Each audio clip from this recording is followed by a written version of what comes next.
सभी विद्यार्थियों को नमस्कार। मैं उमेश माथुर क्लासेज ऑनलाइन पर आपका स्वागत करता हूं। आप पढ़ रहे हैं कॉम्प्लेक्स नंबर्स, समस्त्र संख्याएं। पिछली क्लास में हमने नंबर सिस्टम से शुरू किया और देखा प्राकृतिक संख्याओं से लेकर समस्त्र संख्याओं तक आप कैसे आते हैं और उनके समुच्चयों को कैसे व्यक्त करते हैं। साथ साथ काल्पनिक संख्याओं में देखा आयटा काल्पनिक संख्याओं की इकाई होती है, फिर आयटा की पावर्स की गणना की, फिर समस्त्र संख्या की लास्ट में परवास आ गई थी। अब आगे बढ़ते हैं। समस्त्र संख्याएं, जैसा पहले डिस्कस हो गया, समस्त्र संख्याओं के समुच्चय को सी से व्यक्त करते हैं। एक्स प्लस आयटा वाई रूप की संख्याएं समस्त्र संख्याएं होती हैं। एक्स और वाई दोनों रियल हैं और आयटा √-1 के बराबर है। इस तरह की संख्याएं समस्त्र संख्याएं कहलाती हैं। एग्जाम्पल भी देख लिए थे आपने, जैसे 2 + 7 आयोटा -5 + 3 आयोटा पाई + e iota -3 + 0 iota 0 + 1/7 iota 0 + 0 iota. इस तरह के आपने एग्जाम्पल भी लिखे थे। अब देखें 2 + 7 आयोटा -5 + 3 आयोटा पाई + e iota -3 + 0 iota. -3 + 0 iota simple -3 के बराबर है ये, और -3 तो क्या है, प्योरली रियल है। इसका मतलब ये हो गया कि सभी वास्तविक संख्याएं भी समस्त्र संख्याएं होती हैं। इसी तरह से ये 1/7 आयोटा, या कह सकते हो आयटा/7 शुद्ध काल्पनिक है, यानी सभी काल्पनिक संख्याएं भी समस्त्र संख्याएं होती हैं। फिर 0 + 0 आयोटा 0, तो 0 आपकी वास्तविक संख्या भी है, काल्पनिक संख्या भी है, समस्त्र संख्या भी है। फाइनली सभी वास्तविक संख्याएं समस्त्र संख्याएं हैं। अब आते हैं आप समस्त्र संख्याओं के वास्तविक और काल्पनिक भाग पर। मान लेते हैं कोई भी समस्त्र संख्या है, माना z = x + iota y is a complex number, एक समस्त्र संख्या है। भाषा में भी लिख सकते हैं और बिलोंग्स टू सी लिख सकते हैं।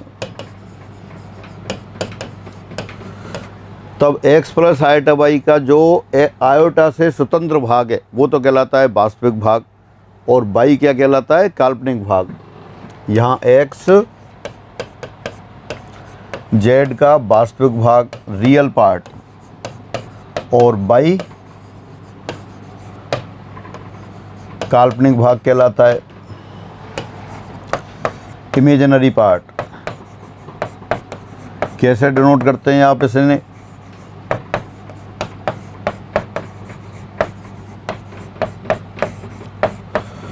दोबारा से, यदि z = x + आयटा y हो, तब x जो आयटा से स्वतंत्र है वो समस्त्र संख्या का वास्तविक भाग, और y जो आयटा का कोफिशिएंट है वो काल्पनिक भाग कहलाता है। कैसे लिखते हैं अपन, या फिर अपन लिखते हैं R(z) = x, या ऐसे भी कह सकते हैं RE(z) = x। R(z) z का वास्तविक भाग, RE(z) real part of z, दोनों का मतलब एक ही है।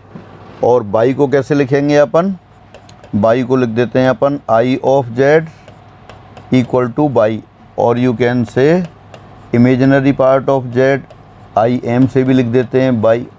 तो ये है, यानी कि z = x + आयटा y कोई समस्त्र संख्या हो, तब x उसका रियल पार्ट और y काल्पनिक भाग कहलाता है। एक बार पढ़ लेते हैं समस्त्र संख्याओं के वास्तविक और काल्पनिक भाग, real and imaginary parts of complex numbers. यदि z = x + iota y belongs to C means z = x + iota y एक समस्त्र संख्या है, कॉम्प्लेक्स नंबर है, तब x z का वास्तविक भाग और y z का काल्पनिक भाग कहलाता है। इन्हें हम क्रम से R(z) या RE(z) और I(z) या IM(z) से व्यक्त करते हैं। Therefore, real part of z x and imaginary part of z = y. Again, if z = x + iota y belongs to C, then x is called real part of z, which is denoted by R(z) or you can say RE(z), and y is called imaginary part of z, which is denoted by I(z) or IM(z). That is real part of z = x and imaginary part of z = y. यहाँ example देख लेते हैं अपन। If z equal to 3 minus 7 iota, then तब real part of z कितना हो गया, 3 आ गया। जो आयोटा से स्वतंत्र है वो रियल पार्ट कहलाता है, और इमेजिनरी पार्ट ऑफ z वो -7 आ गया, नेगेटिव भी होगा। इमेजिनरी पार्ट ऑफ z -7, जो आयोटा का गुणांक है, आयोटा का कोफिशिएंट है, वो इमेजिनरी पार्ट, और जो आयोटा से स्वतंत्र है वो रियल पार्ट। सम्मिश्र संख्या क्रमित युग्म के रूप में। कॉम्प्लेक्स नंबर को अभी अपन लिख रहे थे x प्लस आयोटा बाई, इसको x प्लस आयोटा बाई को आप x कॉमा बाई भी लिख सकते हैं, ऑर्डर पेयर बना के भी लिख सकते हैं। सम्मिश्र संख्या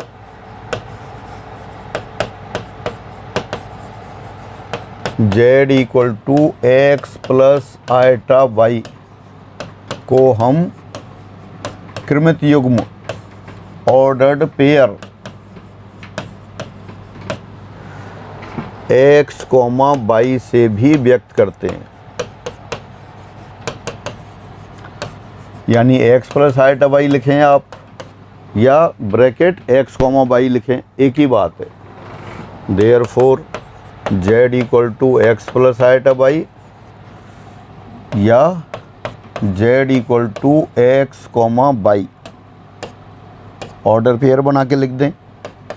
जब भी x comma y ordered pair के रूप में लिखा होगा, क्रमित युग्म के रूप में लिखा होगा, तो आप पहचान जाएंगे जो पहली एंट्री है वो तो रियल पार्ट है, और दूसरी एंट्री है वो इमेजिनरी पार्ट है। यानी कि जो क्रमित युग्म का पहला अवयव है वो z का वास्तविक भाग, और दूसरा अवयव है वो काल्पनिक भाग है। तो देयरफॉर जो c लिख रहे थे अपन, c क्या था, सम्मिश्र संख्याओं का समुच्चय। कैसे लिखते थे, x plus iota y, x y belongs to capital R and iota equal to √-1। तो इसको क्या लिख सकते हैं आप, इसको आप ऐसे भी लिख सकते हैं, x comma y and x and y belongs to R, यानी सारे क्रमित युग्मों का समुच्चय हो गया। और x और y दोनों कैसे हैं, रियल हैं। तो इसका मतलब क्या है, ये भी लिख सकते हैं फिर आप c बराबर R क्रॉस R, जो दो समुच्चयों का कार्टेशियन प्रोडक्ट, कार्तीय गुणा। तो c लिखें या R क्रॉस R लिखें, क्योंकि क्रमित युग्म बन रहा है कौन सी संख्याओं से बन रहा है, वास्तविक संख्याओं से। z बराबर x प्लस आयोटा बाई है, तो x और y दोनों ही वास्तविक है, तो x कॉमा बाई में ये भी वास्तविक है। तो c को आप R क्रॉस R से भी व्यक्त कर सकते हैं। दोबारा पढ़ लेते हैं इसी को।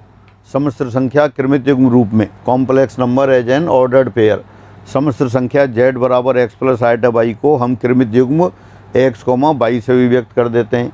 इस प्रकार c equal to curly bracket x comma y such that x comma y belongs to R, और you can say c equal to R cross R या c equal to R square. Again complex number z equal to x plus iota y is denoted by ordered pair x comma y also. Thus capital C equal to curly bracket x comma y such that x comma y belongs to R. That is C equal to R cross R और C equal to R square. इससे express कर सकते हैं। अब आपसे पूछा है, questions दे दिए, निम्न में से कौन सी संख्याएं सम्मिश्र संख्याएं हैं बताइए। Find which of the following are complex numbers. क्या बताई थी कॉम्प्लेक्स नंबर की परिभाषा, z equal to x plus iota y is a complex number provided x y belongs to R। x और y दोनों कैसे होने चाहिए, रियल नंबर होने चाहिए। रियल पार्ट भी रियल होगा और इमेजिनरी पार्ट भी रियल होगा। बाई इमेजिनरी पार्ट है, इमेजिनरी नहीं है। बाई इमेजिनरी पार्ट है, ये अपन ने परिभाषा दे दी है, लेकिन बाई अपने आप में इमेजिनरी नहीं है। तो x और y दोनों रियल होने चाहिए, तब x प्लस आयोटा बाई रूप की संख्याएं क्या कहलाती हैं, सम्मिश्र संख्याएं कहलाती हैं।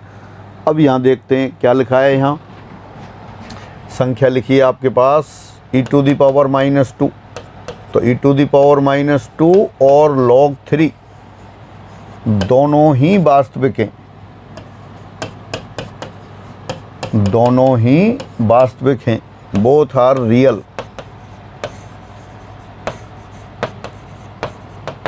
इसलिए जो लिखा है वो क्या है, कॉम्प्लेक्स नंबर हो गया e⁻⁻² plus iota times log of 3 एक सम्मिश्र संख्या है।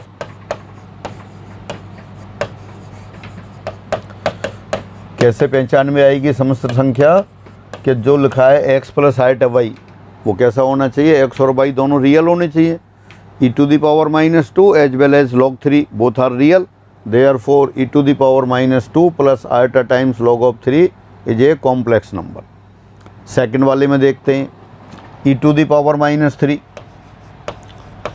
यहाँ e टू द पावर -3 नहीं 3 है, e टू द पावर 3 वास्तविक है, लेकिन log ऑफ -2 वास्तविक नहीं है,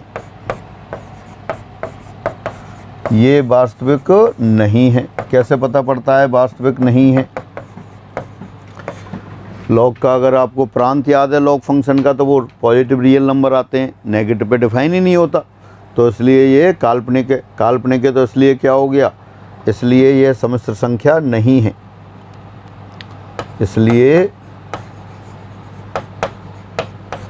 e to the power 3 plus iota log of -2 is not a complex number, सम्मिश्र संख्या नहीं है। ये कॉम्प्लेक्स नंबर नहीं है। कॉम्प्लेक्स नंबर कब होता? जब ये दोनों रियल होते। x प्लस आइटा y एक सम्मिश्र संख्या कहलाती है जब x और y दोनों रियल हों। यहाँ क्या है आपका e to the power 3, e to the power 3 real है, लेकिन log ऑफ -2 रियल नहीं है। देखो देखते हैं कैसे रियल नहीं है। log की डेफिनेशन क्या होती है?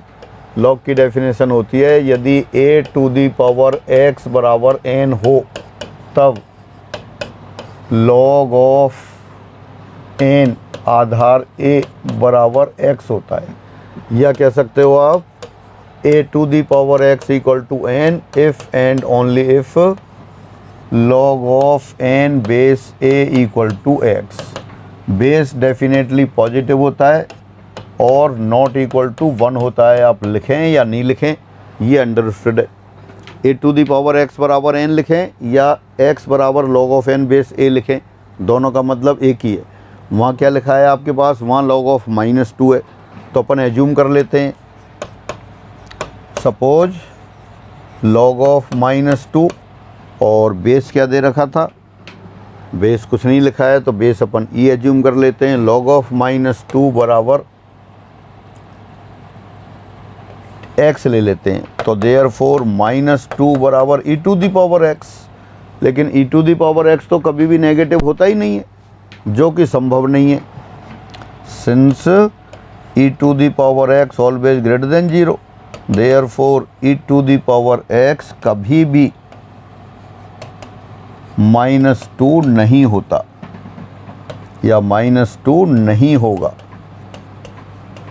तो इसका मतलब क्या है कि ऐसा एक संभव ही नहीं है, संभव ही नहीं है, इसलिए log ऑफ -2 वास्तविक नहीं है।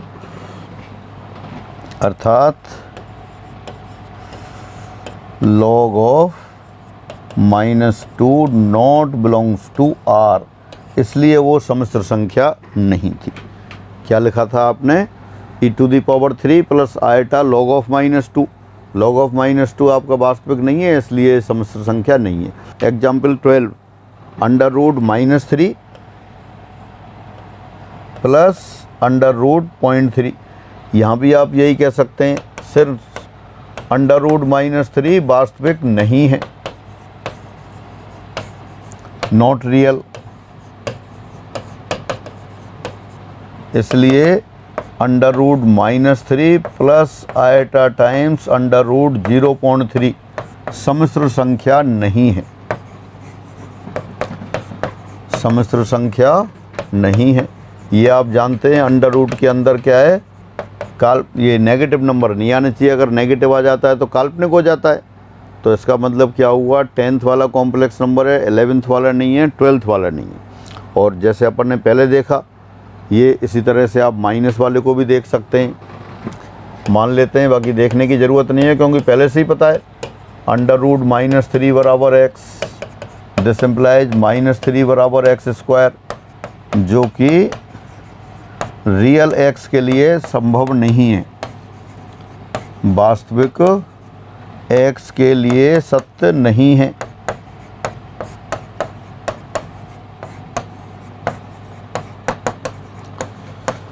इसका मतलब आप जानते हैं ऐसी कोई वास्तविक संख्या नहीं है जिसका स्क्वायर करें -3 आ जाए।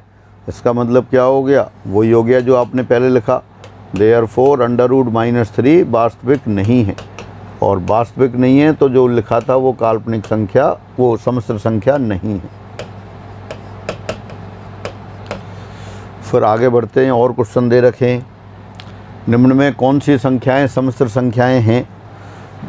ये दे रखा है आपको sin inverse 2 plus iota sec inverse 2।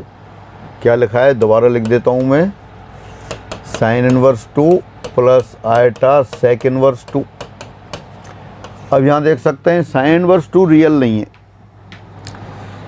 यहाँ मान लेते हैं आप, माना एक तो वैसे ही दिखाई दे रहा है, और नहीं है तो आप एज्यूम कर लें माना थीटा बराबर sin इनवर्स 2, तो देयरफॉर sin थीटा बराबर 2।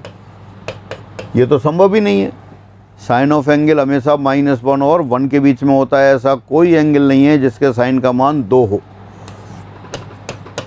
जो कि संभव नहीं है, विच इज़ नॉट पॉसिबल। इसलिए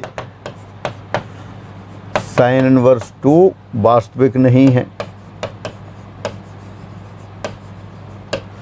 वास्तविक नहीं है तो इसका मतलब क्या हुआ, ये दिया हुआ सम्मिश्र संख्या नहीं है, not a complex number. Complex number की क्या पहचान है कि x प्लस आयटा y सम्मिश्र संख्या कहलाती है जब x और y दोनों ही वास्तविक हों। यहाँ cos inverse 1/2 plus eta cosec inverse 1/2, वही वाली बात दोबारा आ गई, ये वास्तविक नहीं है।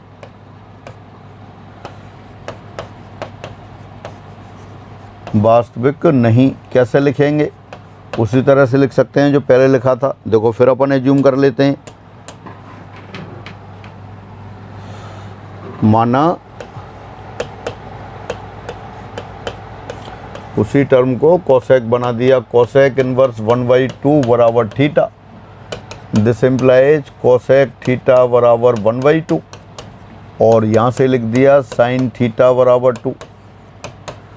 कोसेक को भी कह सकते हैं, कोसेक इनवर्स या कोसेक ऑफ एंगल का मान हमेशा 1 से ग्रेटर या -1 से स्मॉलर होता है। लेकिन कई बार कोसेक की बातें याद नहीं हो तो साइन का तो सबको याद रहता है। साइन का मान हमेशा कैसा होता है, -1 और 1 के बीच में। यहाँ आ गया साइन थीटा बराबर 2, जो कि संभव नहीं है, जो कि संभव नहीं है, विच इज़ नॉट पॉसिबल। संभव नहीं है, इसका मतलब क्या हुआ, therefore cosec inverse 1/2 not belongs to R. इसलिए क्या लिखा था फिर, कौन सी संख्या थी, cos inverse 1/2 plus cosec inverse 1/2। Cos inverse 1/2 plus iota times cosec inverse 1/2 सम्मिश्र संख्या नहीं है। तो कई बार ऐसे क्वेश्चंस आपको एग्जाम में भी मिल जाते हैं जो सिंपल देख के ही बता सकते हैं आप। जो उसमें रियल पार्ट और इमेजिनरी पार्ट के रूप में दे रखे हैं वो आपको चेक करने होते हैं कि रियल हैं या नहीं है। और देखें क्या लिखा था, tan inverse 2 plus eta cot inverse 2, ये रियल नंबर है, वास्तविक संख्या है। tan inverse 2 plus iota cot inverse 2, tan inverse x का मान तो -∞ से इन्फिनिट के बीच में कुछ भी हो सकता है। इसी तरह से ये दोनों ही वास्तविक हैं। सिंस tan इनवर्स 2 और cot इनवर्स 2 दोनों वास्तविक हैं। वास्तविक क्यों है, क्योंकि cot ऑफ एंगल की वैल्यू -∞ से इन्फिनिट के बीच में कुछ भी हो सकती है, और tan ऑफ एंगल की वैल्यू भी कुछ भी हो सकती है। दोनों वास्तविक हैं, इसलिए tan inverse 2 plus eta cot inverse 2 एक सम्मिश्र संख्या है, इज ए कॉम्प्लेक्स नंबर। सिर्फ अपन ने सम्मिश्र संख्या की परिभाषा पढ़ी, उसी पे ये क्वेश्चंस आ गए। सबसे पहले पूछा sine inverse 2 plus iota sec inverse 2। Sine inverse 2 real नहीं होता। क्यों नहीं होता? क्योंकि साइन इनवर्स 2 अगर अपन थीटा एज्यूम कर लेंगे तो साइन थीटा 2 आ जाएगा। साइन थीटा की वैल्यू 2 होती नहीं, हमेशा -1 और 1 के बीच में होती है। इसका मतलब ये साइन इनवर्स 2 वास्तविक नहीं है। इसी आर्गूमेंट से आपने देखा यहाँ ये कोसेक इनवर्स 1/2 वाला, कोसेक इनवर्स 1/2 आपने थीटा ले लिया तो कोसेक थीटा कितना हो गया? 1/2। कोसेक थीटा 1/2 है तो साइन थीटा 2 हो गया। ये फिर पॉसिबल नहीं है। तो इसका मतलब कोसेक इनवर्स 1/2 वास्तविक संख्या नहीं है। वास्तविक संख्या नहीं है तो ये जो दे रखी थी ये सम्मिश्र संख्या नहीं है। फिर दे रखा था tan inverse 2 plus cot inverse 2।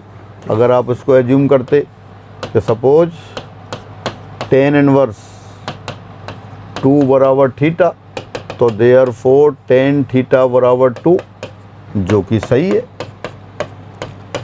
जो कि संभव है, सही है। क्यों सही है? क्योंकि टेंजेंट थीटा कोई भी रियल नंबर हो सकता है, तो 2 भी हो सकता है। और इसी आर्गूमेंट से कॉट ऑफ एंगल भी रियल हो सकता है।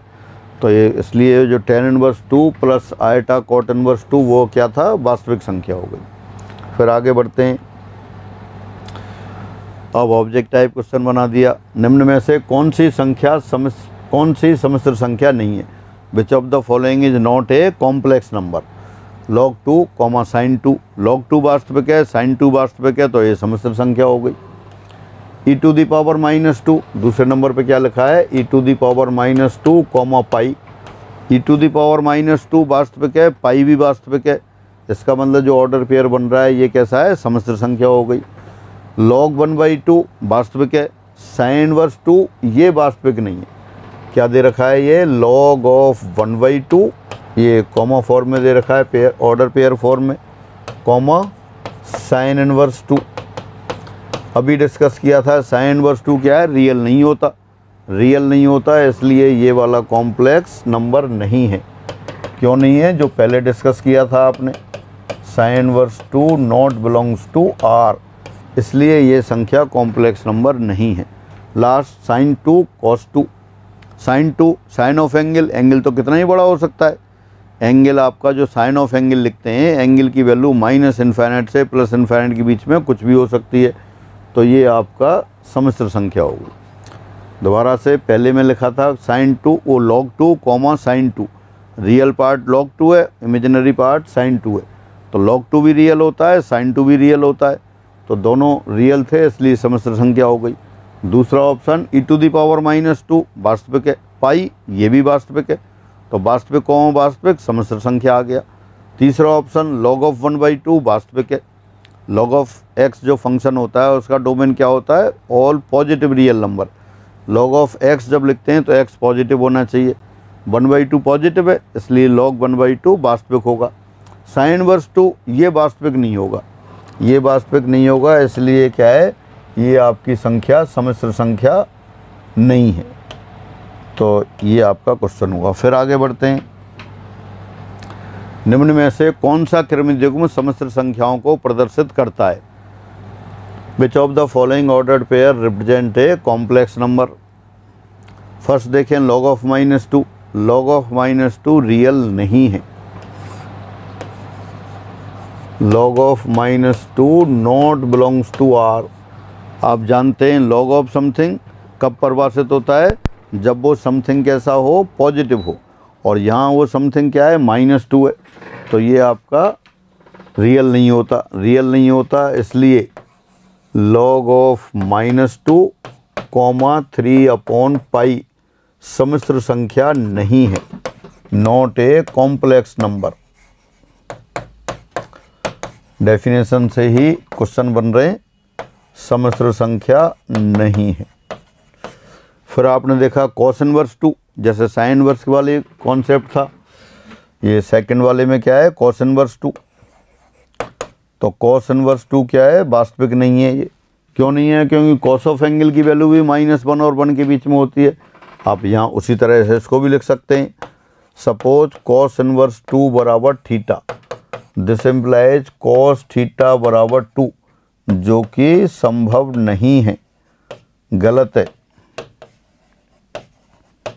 और संभव नहीं है तो इसका मतलब क्या हुआ? संभव नहीं है। Therefore cos inverse 2 not belongs to R, ये वास्तविक संख्या नहीं है। वास्तविक संख्या नहीं है तो जो सेकंड ऑप्शन में दे रखा है वो कॉम्प्लेक्स नंबर नहीं है। देयरफॉर कॉस इनवर्स 2 e⁻³ सम्मिश्र संख्या नहीं है। हाँ, जिनको ये कॉस इनवर्स और इनके बारे में पता नहीं है कि डोमेन वगैरह क्या है, तो उनको क्वेश्चन करने में दिक्कत आएगी, तो वो इनको नोट करके रखें। जब आप फंक्शन पढ़ें तो फंक्शन में देखेंगे ये कौन सा पॉसिबल है, कौन सा नहीं है। डोमेन रेंज देखते हैं तो कॉस इनवर्स x अगर लिखा होता है तो x का मान क्या होता है? -1 से 1 के बीच में। डोमेन -1 से 1 होता है, ये 1 से बड़ा है, इसलिए ये पॉसिबल नहीं है।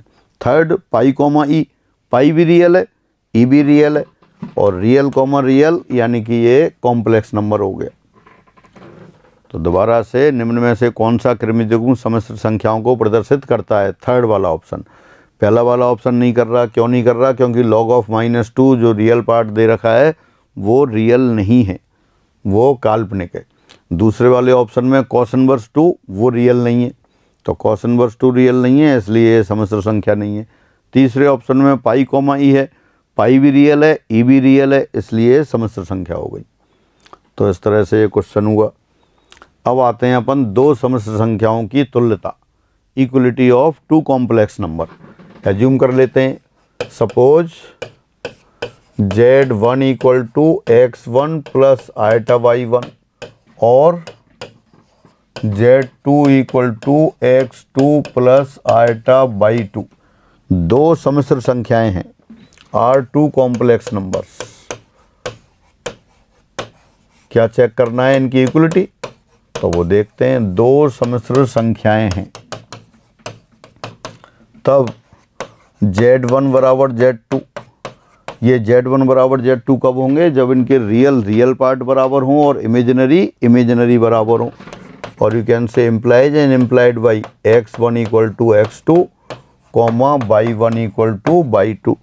दोनों के रियल पार्ट बराबर हों और इमेजिनरी पार्ट बराबर हों, तब ये सम्मिश्र संख्याएं बराबर होंगी। तो ये equality of two complex numbers की बात रही। एक बार दोबारा पढ़ लेते हैं, दो सम्मिश्र संख्याओं की तुल्यता, equality of two complex number. माना Z1 equal to x1 plus iota y1 और Z2 बराबर x2 प्लस आइटा y2 दो सम्मिश्र संख्याएं हैं, तब Z1 बराबर Z2 if and only if, यदि और केवल यदि, implies and implied by x1 equal to x2 y1 equal to y2। Example देख सकते हैं, यदि Z इक्वल टू, यदि a प्लस आइटा b बराबर 3 माइनस आइटा 4 हो तो a बराबर 3 हो जाएगा, b बराबर -4 हो जाएगा। Again if Z1 equal to x1 plus iota y1 and Z2 equal to x2 plus iota y2, then Z1 equal to Z2 implies and implied by x1 equal to x2 y1 equal to y2। ये example लिख दिया। a plus iota b equal to 3 minus iota 4, तो real part के बराबर होगा और imaginary के बराबर होगा। और एग्जाम्पल लिख सकते हैं, if Z1 equal to p plus iota q and Z2 equal to 4 plus 7 iota, then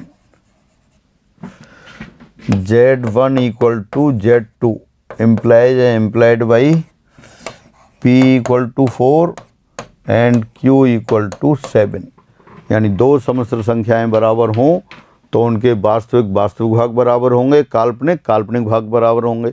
और रिवर्स भी सही है, दो सम्मिश्र संख्याओं के वास्तविक भाग बराबर हों और काल्पनिक बराबर हों, तो वो दोनों संख्याएं बराबर होती हैं।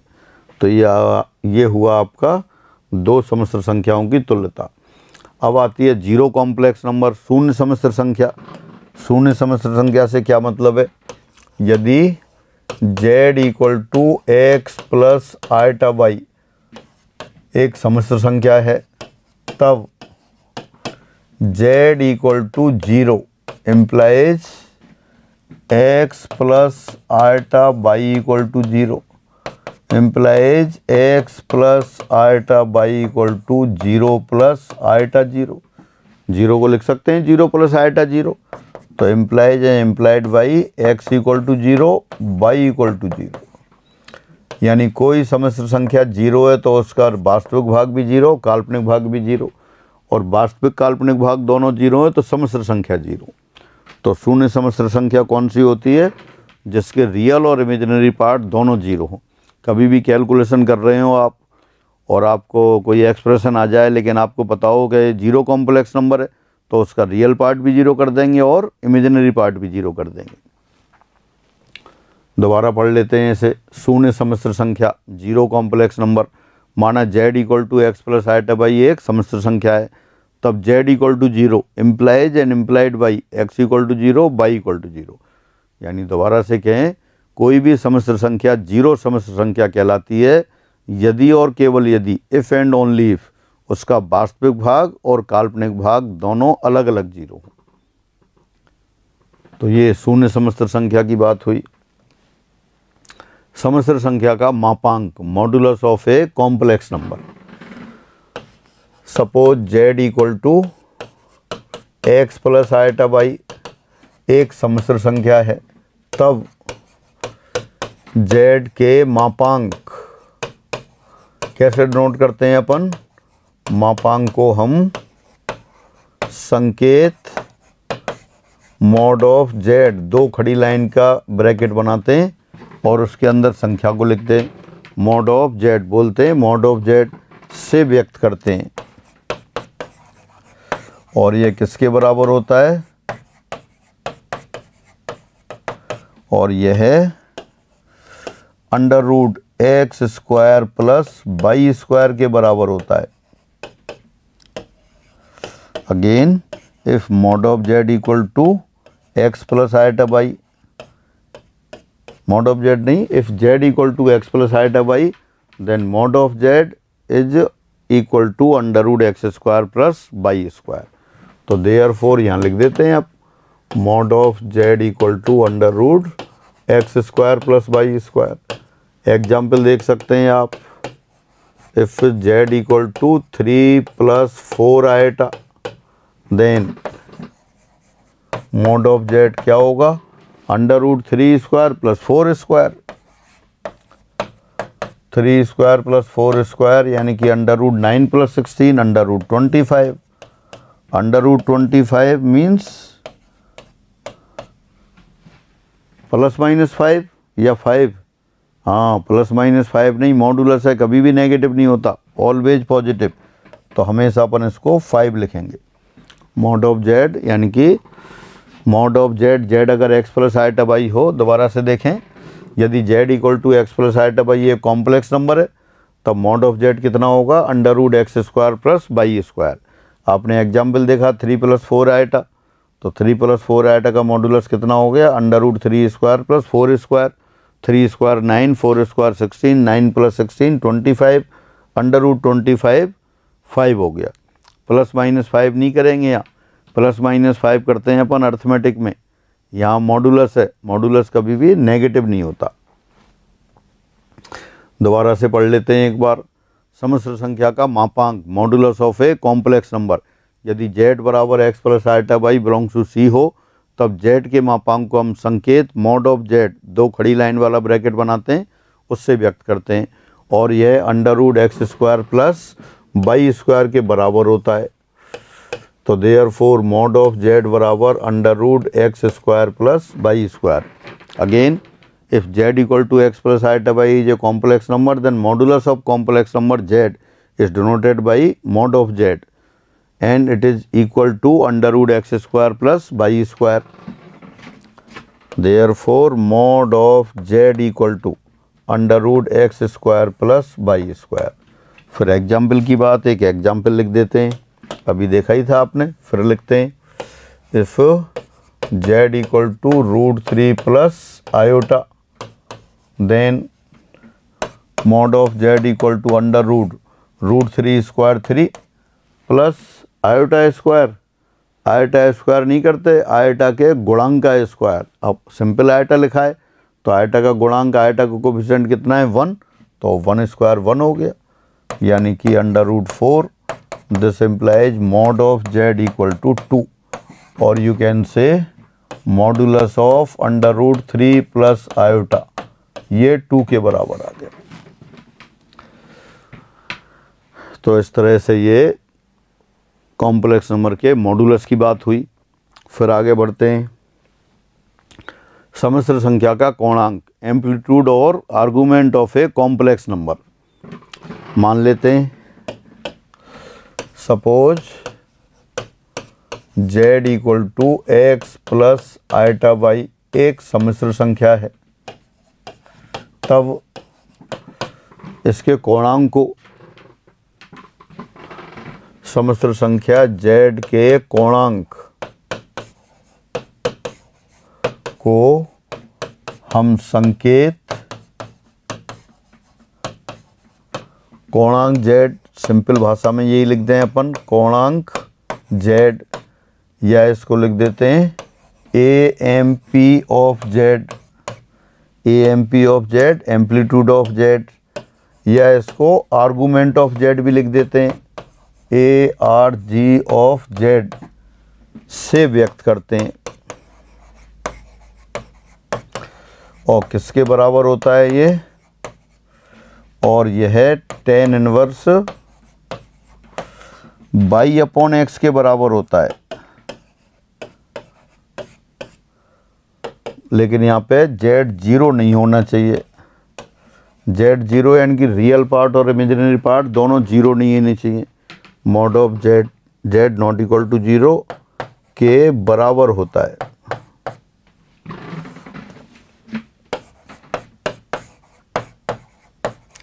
तो देयरफॉर एम्पलीट्यूड ऑफ z कितना हो गया, tan inverse y upon x, provided z is non zero.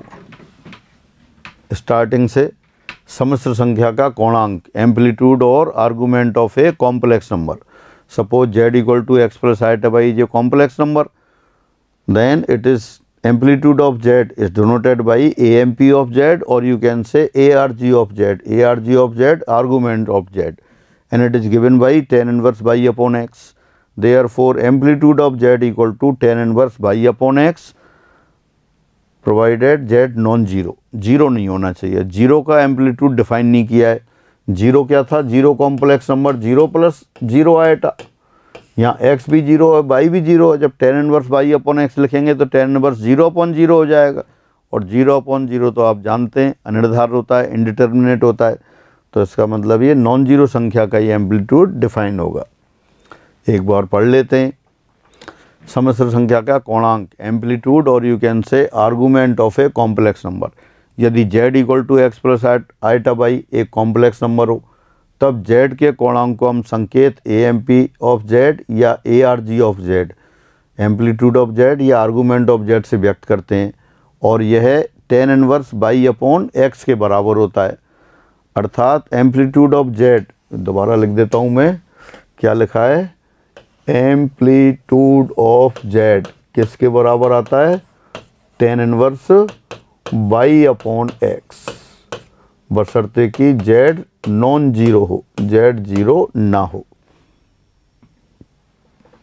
दोबारा से, if z equal to x plus iota y belongs to c, then amplitude of complex number z is denoted by AMP of z और ARG of z, and it is equal to tan inverse y upon x।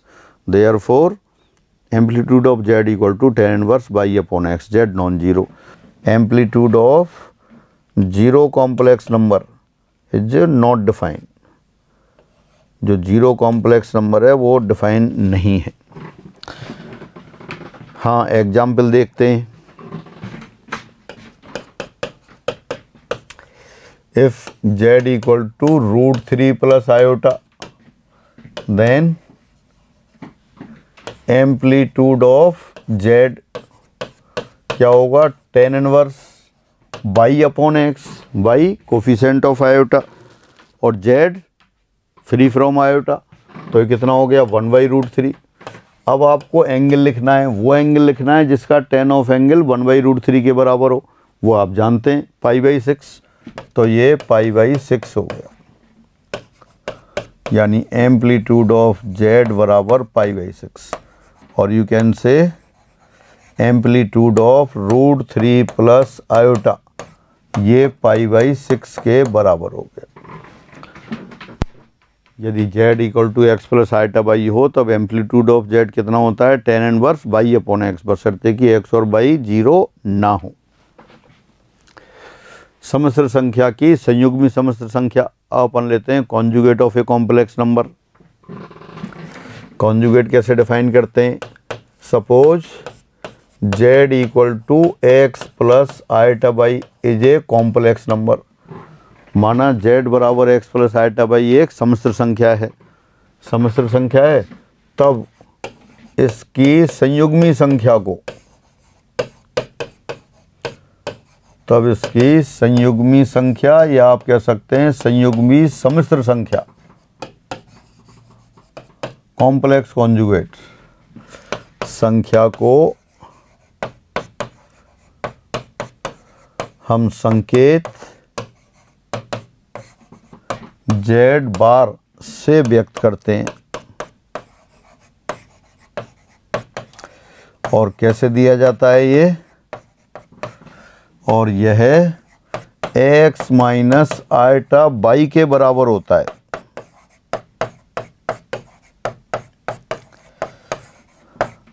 दोबारा से z equal to x plus iota y कोई complex number है, तब इसके conjugate को किससे denote करते हैं अपन, z बार, z के ऊपर लाइन लगा देते हैं, और किसके बराबर होता है ये, x माइनस आइटा बाई के बराबर। तो therefore z bar equal to x minus iota y, ये आप कह सकते हो conjugate of x plus iota y, यानी x प्लस आइटा बाई पे बार लगा दी, किसके बराबर हो गई वो, x minus iota y. Again if z equal to x plus iota by is a complex number, then its conjugate is denoted by z bar and it is given by x minus iota by, therefore z bar equal to x minus iota by। इसको एक बार पढ़ लेते हैं। सम्मिश्र संख्या z की संयुग्मी संख्या, conjugate of a complex number. यदि z equal to x plus iota y एक सम्मिश्र संख्या हो, तब z की संयुग्मी सम्मिश्र संख्या को संकेत z बार से व्यक्त करते हैं, z बार से डिनोट करते हैं, और यह x माइनस आइटा बाई के बराबर होती है, अर्थात z बार बराबर x minus iota y. Again if z equal to x plus iota y is a complex number, then conjugate of complex number z is denoted by z bar से denote करते हैं, and it is equal to x minus by, therefore z bar equal to x minus iota by। ये हो गया। Example देखते हैं, if z equal to 3 plus 4 iota, then z बार हो गया 3 minus 4 iota। कुछ नहीं करना होता, सिर्फ जो इमेजिनरी पार्ट है उसका साइन चेंज कर देते हैं, आइटा का कोफिशिएंट है उसका साइन चेंज कर देते हैं। अगर +4 आइटा है तो -4 आइटा लिख दिया, 3 - 4 आइटा होता तो उसका कॉन्जुगेट 3 + 4 आइटा हो जाता। और एग्जाम्पल देखते हैं।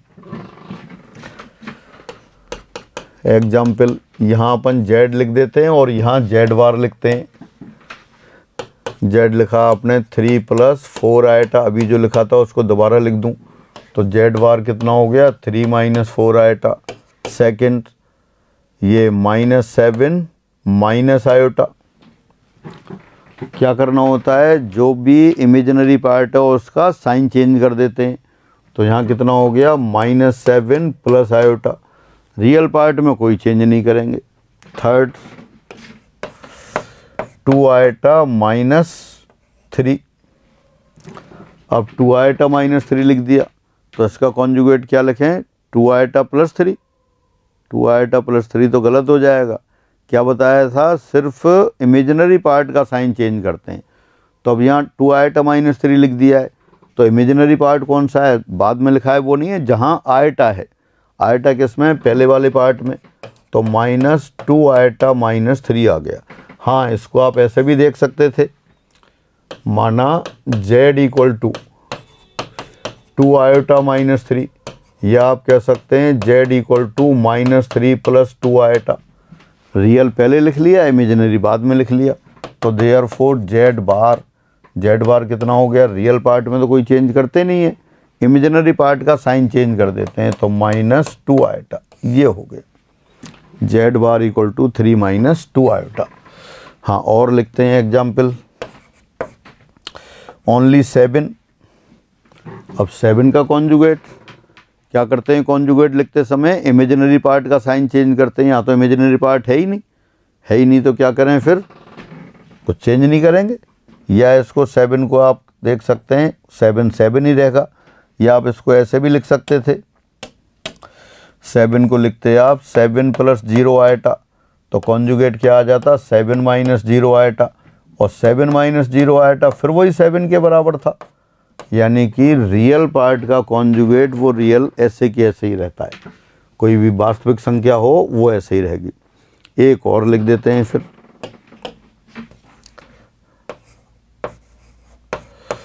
-3 आयोटा। अब इसमें रियल पार्ट नहीं है तो कोई बात नहीं है, जो इमेजिनरी पार्ट है उसका साइन चेंज करना है, तो इमेजिनरी पार्ट का साइन चेंज किया तो -3 आयोटा का कॉन्जुगेट कितना हो जाएगा, 3 आयोटा। इसको भी आप उसी तरह से देख सकते हैं, सिंस -3 आयोटा, इसको लिख सकते हैं 0 + ऑफ -3 आयोटा, तो इसका संयुग्मी कॉन्जुगेट क्या करेंगे अपन, वही लिख देंगे 0 + 3 आयोटा, और 0 + 3 आयोटा फिर वही 3 आयोटा के बराबर है। तो फाइनली यही हुआ कि कॉन्जुगेट कहीं भी किसी भी फॉर्म में लिखा हो, आपको किसी भी कॉम्प्लेक्स नंबर का कॉन्जुगेट नंबर लिखना है, तो जो इमेजिनरी पार्ट है उसका साइन चेंज करना है आपको। फिर आगे बढ़ते हैं, सममिश्र संख्याओं का बीजगणित, अलजेब्रा ऑफ कॉम्प्लेक्स नंबर्स। तो अलजेब्रा ऑफ कॉम्प्लेक्स नंबर में क्या है, सममिश्र संख्याओं में योग, अंतर, गुणा, भाग, ये सारा आपका अलजेब्रा ऑफ कॉम्प्लेक्स नंबर में आता है। जैसे z या 2 कॉम्प्लेक्स नंबर ले लेते हैं अपन, सपोज z1 और z2 2 कॉम्प्लेक्स नंबर दे रखें, तब इनका योग ज्ञात करना, यानी कि z1 + z2 कितना होगा, z1 - z2 कितना होगा, z1 × z2 कितना होगा, z1/z2 कितना होगा, या लैम्डा टाइम्स z कितना होगा, लैम्डा टाइम्स z1 कितना होगा। दोनों को मिला के लीनियर प्रॉपर्टी लिख दें, mz1 + nz2 ये क्या होगा, ये सारा किस में आता है, ये लेते हैं अपन सममिश्र संख्याओं के बीजगणित में। माना z1 बराबर x1 + आयोटा y1, और z2 बराबर हो गया x2 + iota y2। 2 complex number हैं, 2 सम्मिश्र संख्याएं हैं।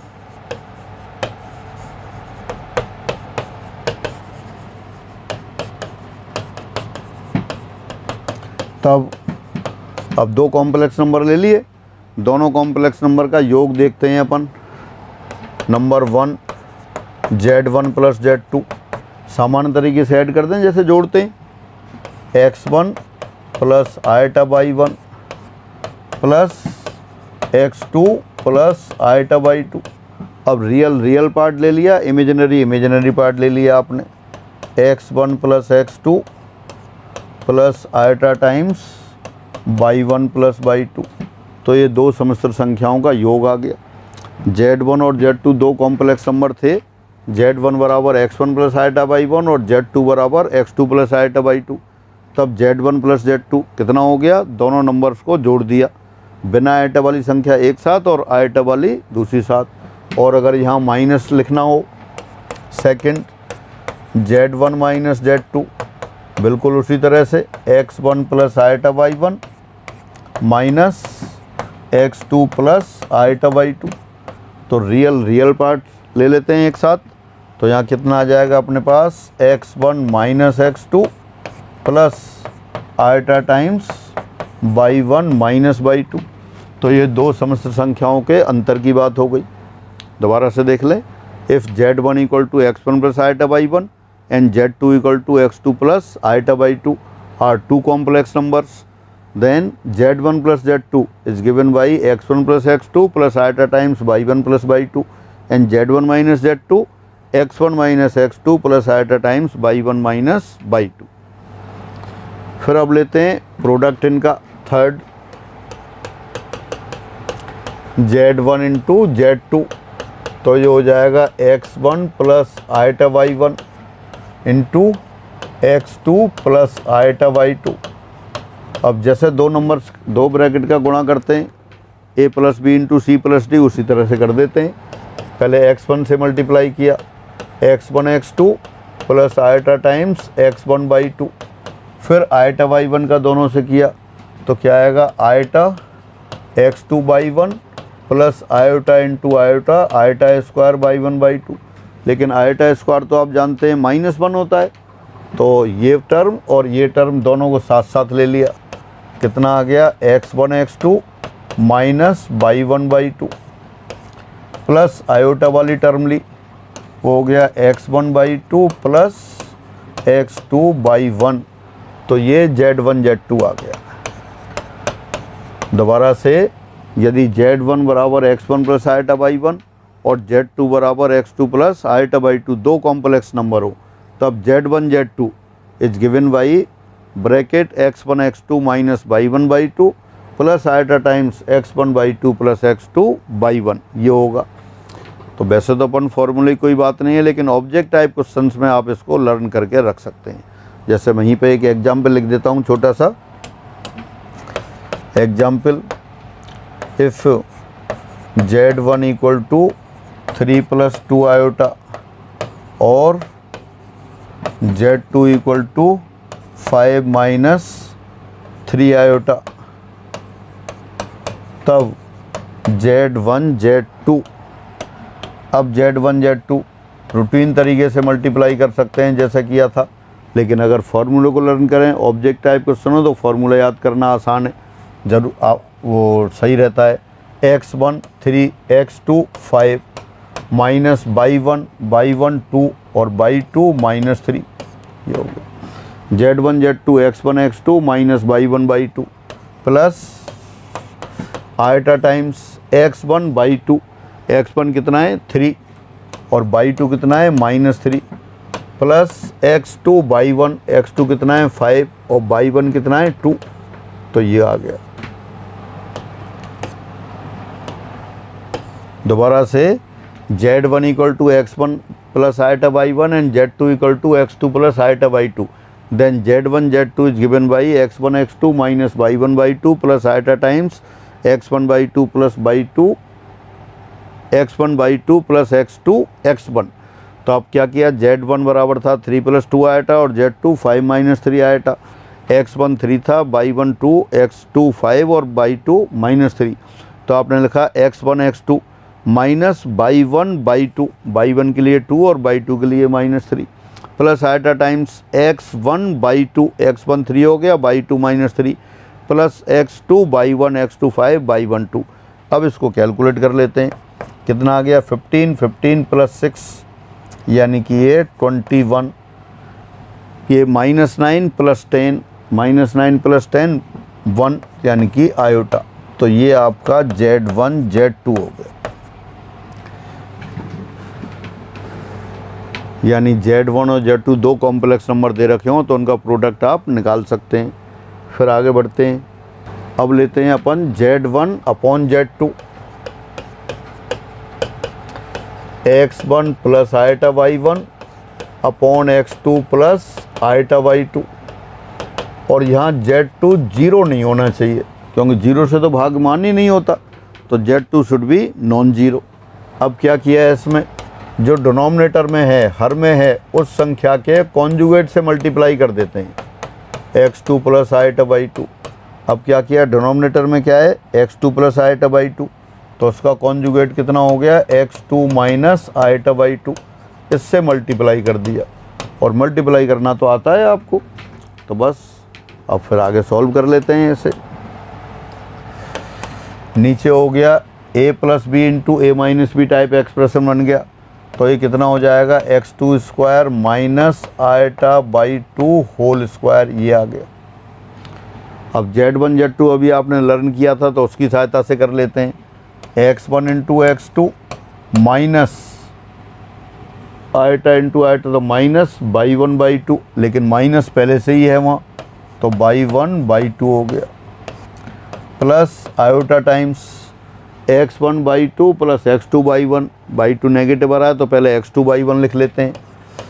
x2 y 1 minus x1 y 2, तो ये कितना हो जाएगा, आयोटा स्क्वायर माइनस 1 होता है, माइनस पहले से लगा हुआ है, तो हो गया अपने पास x1 x2 plus y 1 y 2 upon x2 square plus y 2 square, और plus iota times x2 y 1 minus x1 y 2, x2 y 1 minus x1 y 2 upon x2 square plus y 2 square. ये किसके बराबर आया, ये Z1 अपॉन Z2 के बराबर आया।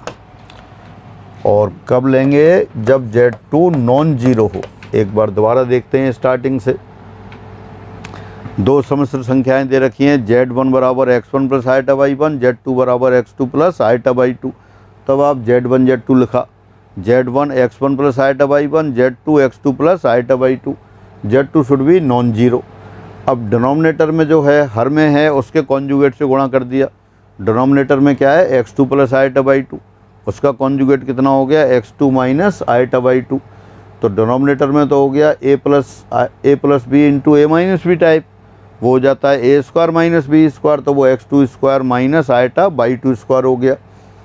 और न्यूमिनेटर में x1 into x2 minus minus plus y 1 y 2, iota into iota square होगा, माइनस आइटा स्क्वायर प्लस 1 हो जाएगा, तो बाई 1 बाई 2। आइटा वाली टर्म ली, x2 y 1 iota minus x1 y 2 iota, iota बाहर लिख लिया। अब नीचे माइनस आइटा बाई 2 स्क्वायर लिखा है, उसको प्लस बाई 2 स्क्वायर लिख दिया। और ये रियल ऊपर जो आइटा से फ्री है उसको अलग से डिवाइड कर दिया और आइटा का कोफिशिएंट अलग लिख दिया। तो फाइनली Z1 अपॉन Z2 किसके बराबर आ गया, x1 x2 plus y 1 y 2 upon x2 square plus y 2 square plus iota times x2 y 1 minus x1 y 2 upon x2 square plus y 2 square. तो ये दो समस्या संख्याएं दे रखी थी, Z1 Z2, Z1 बराबर x1 plus iota y 1, Z2 बराबर x2 plus iota y 2। तो दोनों से आपने Z1 प्लस Z2 निकाला, Z1 माइनस Z2 निकाला, Z1 इंटू Z2 और Z1 अपॉन Z2। इसी को एक बार पढ़ लेते हैं। समस्या संख्याओं का बीजगणित, अलजेब्रा ऑफ कॉम्प्लेक्स नंबर। माना Z1 equal to x1 plus iota y 1 and Z2 equal to x2 plus iota y 2, दो समस्या संख्याएं हैं। Again if Z1 equal to x1 plus iota y 1 and Z2 equal to x2 plus iota y 2 are two complex numbers, then their addition, योग Z1 plus Z2, x1 plus x2 plus iota times y 1 plus y 2, व्यवकलन difference, और you can से subtraction Z1 minus Z2, Z1 minus Z2 equal to x1 minus x2 plus iota times y 1 minus y 2। यानी कि जब add किया, real part add कर दिया और इमेजिनरी ऐड कर दिया। और जब सब्ट्रैक्ट किया Z1 माइनस Z2, तो Z1 के वास्तविक भाग में से Z2 का वास्तविक भाग घटाया प्लस आइटा टाइम्स Z1 के काल्पनिक भाग में से Z2 का काल्पनिक भाग घटाया। फिर आगे बढ़ते हैं, Z1 गुणा मल्टीप्लिकेशन Z1 Z2 अभी आपने किया था, फिर लर्न कर लिया। क्या आता है, x1 x2 minus y 1 y 2 plus iota times x1 y 2 plus x2 y 1। ये माइनस आ गया, माइनस नहीं होता, मैं दोबारा बता दूं। Z1 into Z2 x1 plus iota y 1 into x2 plus iota y 2, ये है। तो x1 इंटू x1 x2 आ गया, iota y 1 into iota y 2, ये माइनस बाई 1 बाई 2 हो गया, आयटा स्क्वायर बाई 1 बाई 2 ये, फिर x1 eta y 2 plus x2 eta y 1, तो ये आपका आएगा ये। फिर z1 upon z2, x1 plus iota y 1 upon x2 plus iota y 2 कैसे किया था, डिनोमिनेटर के कॉन्जुगेट से मल्टीप्लाई कर दिया था। एक बार और कर देते हैं और क्या आ गया, आप लर्न भी कर सकते हैं।